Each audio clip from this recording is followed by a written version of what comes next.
오늘부터 우리는 새벽 시간에 이 여호수아서를 묵상하게 됩니다. 그리고 감사하게도 지금껏 주일마다 킹덤 스토리를 통해서 창세기로부터 여호수아서 직전까지의 성경의 맥락을 잘 살펴보아 왔습니다. 우리가 킹덤 스토리를 통해 살펴본 대로 모세는 가나안 땅을 눈앞에 두고 하나님의 부르심을 받았습니다. 이제 출애굽 2세대 백성들은 여호수아의 인도를 받아 하나님께서 주신 가나안 땅으로 들어가야 하는 상황인데요. 오늘의 본문만 보면 상황이 참 순조로워 보입니다. 하나님께서 여호수아를 담대하게 하십니다.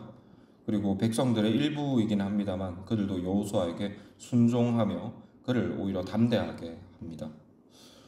이 말씀만 보면 지금이라도 당장 가나안 땅에 쳐들어가서 모든 땅을 얻을 수 있을 것만 같은 그런 느낌입니다. 하지만 우리가 지금껏 출애굽의 역사를 통해 살펴보아 왔듯 그 여정은 결코 평탄치 않았습니다.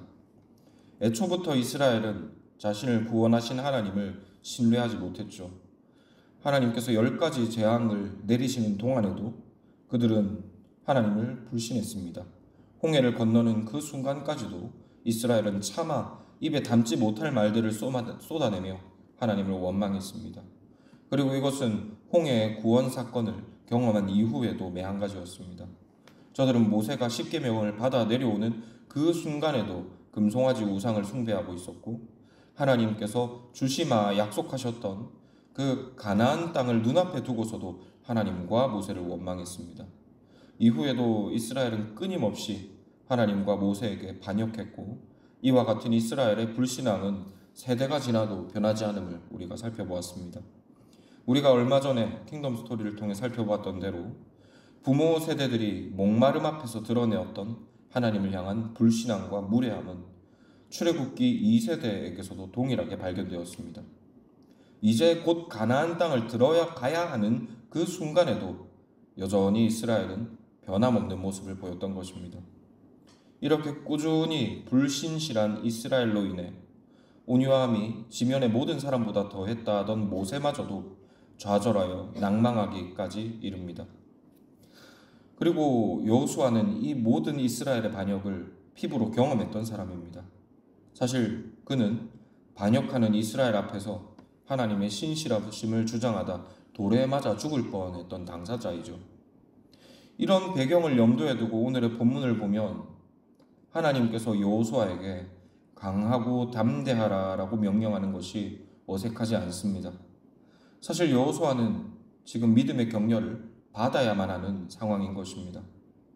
그러나 오늘의 본문에서 우리가 놀랍게 여길 만한 것은 16절로 18절 말씀에 기록된 이 요단강 건너 땅을 미리 차지했던 지파들의 반응입니다.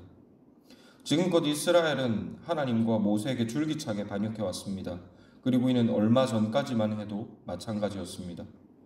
그리고 이것은 더욱더 지금 여호수아에게 담대할 것을 권하고 있는 백성들의 하나여서는 더욱 그러합니다.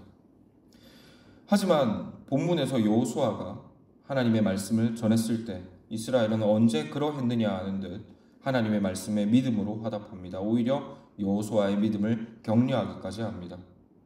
전혀 기대할 수 없었던 일들이 두려움에 쌓여있던 여호수아의 앞에 일어나고 있는 것입니다.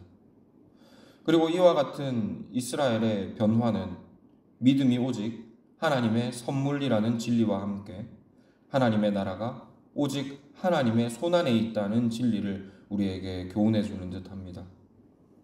사실 우리가 하나님의 나라를 세워가다 보면 여호수아가 당한 두려움에 빠질 경우가 많습니다. 인생의 완악함과 불신앙으로 인해서 좌절을 겪는 때가 있을 수밖에 없다는 것입니다.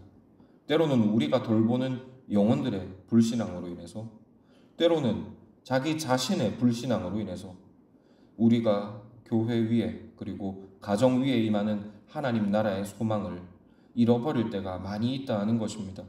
무슨 하나님의 나라인가? 무슨 하나님의 뜻을 가정 가운데 이루겠다고 이 고생인가? 그냥 잘 살면 되는 것이지. 이렇게 좌절하는 때가 많다는 것입니다. 그리고 이런 절망에 빠진 주의 종들에게 오늘의 말씀은 책망과 위로를 겸하여 전하는 듯합니다.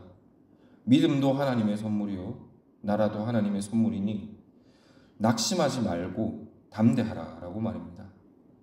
그러므로 하나님께서 우리에게 맡기신 각자의 소명의 터전, 곧 가정과 교회와 일터 가운데 하나님의 나라를 세워가는 모든 성도 여러분, 오늘의 말씀으로 담대함을 얻으시기를 바랍니다. 비록 우리는 여전히 연약할 것입니다. 하지만 말씀의 약속대로 우리 안에 착한 일을 시작하신 이가 그리스도의 날까지 이루실 것입니다.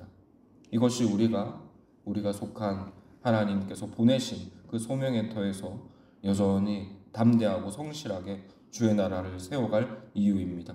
그리고 어느 때라도 교만하지 못하고 겸손해야 할 이유이며 소망을 굳게 붙잡을 수 있는 이유입니다. 그러므로 이 시간 말씀을 묵상하며 기도하실 때 이 하나님의 약속으로 믿음의 격려를 받으시기 바랍니다. 그리고 이 말씀의 위로를 힘입어서 오늘 하루도 파송받은 삶의 터전에서 하나님의 나라를 잘 세워가시는 모든 성막의 교우들이 되시기를 권합니다.